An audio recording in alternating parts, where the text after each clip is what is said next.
Bismillahirrahmanirrahim. Assalamualaikum warahmatullahi wabarakatuh. Alhamdulillahirabbil alamin. Wassalatu wassalamu ala asyrafil anbiya'i wal mursalin sayyidina wa habibina wa syafi'ina wa maulana Muhammadin khatamil anbiya'i wal mursalin wa ala alihi wa sahbihi ajma'in. Subhanaka la ilma lana illa ma 'allamtana innaka antal alimul hakim.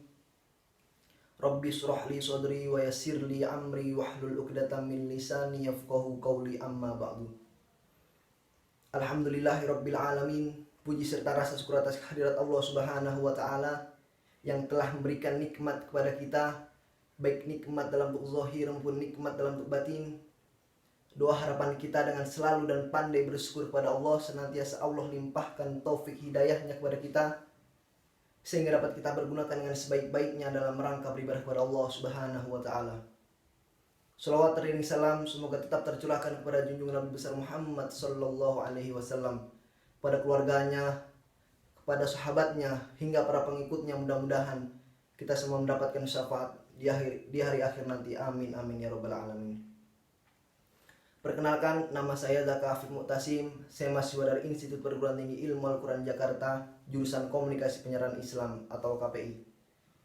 Di sini saya ingin memenuhi UAS mata kuliah Public Speaking oleh dosen pengampu kami, Om Tubagus Wahyudi. Izin saya akan menyampaikan ceramah singkat saya yang berjudul Ikhlas dalam berbuat apapun.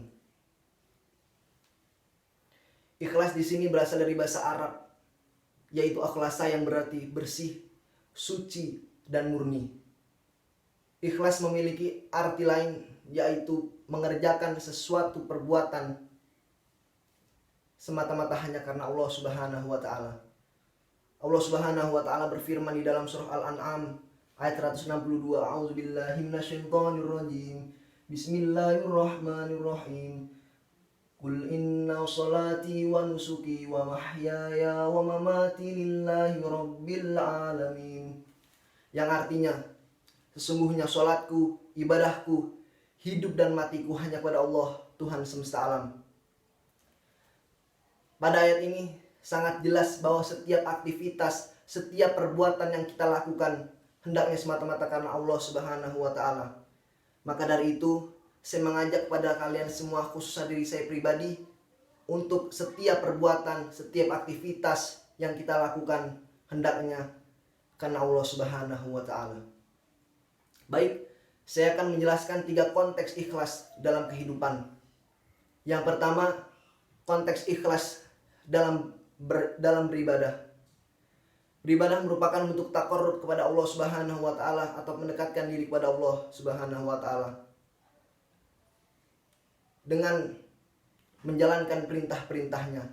Allah Subhanahu wa ta'ala berfirman di dalam surah Az-Zariyat ayat 56, A'udzubillahi minasyaitonirrajim. Bismillahirrahmanirrahim. Wa ma khalaqtul jinna wal insa illa liya'budun. Aku tidak menciptakan jin dan manusia melainkan hanya beribadah kepadaku. Pada ayat ini jelas bahwa manusia diciptakan di muka bumi ini semata-mata hanya untuk beribadah kepada Allah Subhanahu wa ta'ala. Maka dari itu, banyak ibadah yang bisa kita lakukan untuk bentuk rasa taqarrub kepada Allah Subhanahu wa ta'ala. Di antaranya itu sholat. Sholat merupakan ibadah rutin yang wajib dikerjakan oleh setiap umat Islam di seluruh dunia dalam bentuk pendekatan diri kepada Allah Subhanahu wa ta'ala.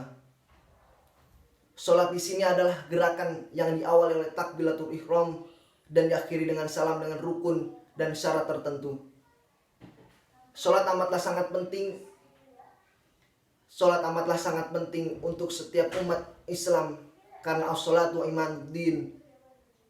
Sholat adalah tiangnya agama. Namun banyak sekali orang yang melakukan sholat bukan semata-mata karena Allah Subhanahu wa ta'ala, melainkan orang tersebut melakukan sholat hanya karena menggugurkan kewajibannya, hanya untuk berharap surga, bahkan takut dengan neraka dan lain sebagainya. Maka dari itu, kita sebagai umat Islam hendaknya ketika mengerjakan kewajiban terutama sholat hendaknya didasari oleh rasa ikhlas karena Allah Ta'ala. Selanjutnya konteks ikhlas yang kedua adalah konteks ikhlas dalam beramal. Lagi-lagi beramal di sini harus dilandasi oleh rasa ikhlas semata-matanya karena Allah Subhanahu wa Ta'ala, bukan karena faktor yang lainnya. Di dalam hadis yang diriwayatkan oleh Imam Bukhari dan Imam Muslim, ada 7 golongan orang yang mendapatkan naungan dari Allah Subhanahu wa Ta'ala, di mana di hari itu tidak ada naungan selain darinya. Di antaranya yaitu orang yang mengeluarkan sedekah tetapi tangan kirinya tidak mengetahui apa yang dilakukan tangan kanannya. Dari hadis tersebut mengajarkan bagaimana kita caranya beramal agar tidak diketahui banyak orang, sebagaimana kita menyembunyikan keburukan kita terhadap orang lain.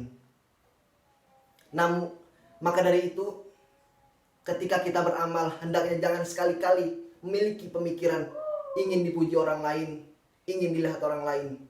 Karena ingat, di dalam hadis tersebut, tangan kirinya sekalipun tidak mengetahui apa yang diberikan tangan kanan. Inti dari hadis tersebut adalah tidak lain mengajarkan tentang keikhlasan. Selanjutnya, yang ketiga adalah konteks ikhlas dalam menolong sesama. Kita sebagai manusia hendaklah saling tolong menolong dalam hal kebaikan. Allah Subhanahu wa Ta'ala telah berfirman di dalam surah Al-Maidah ayat 2.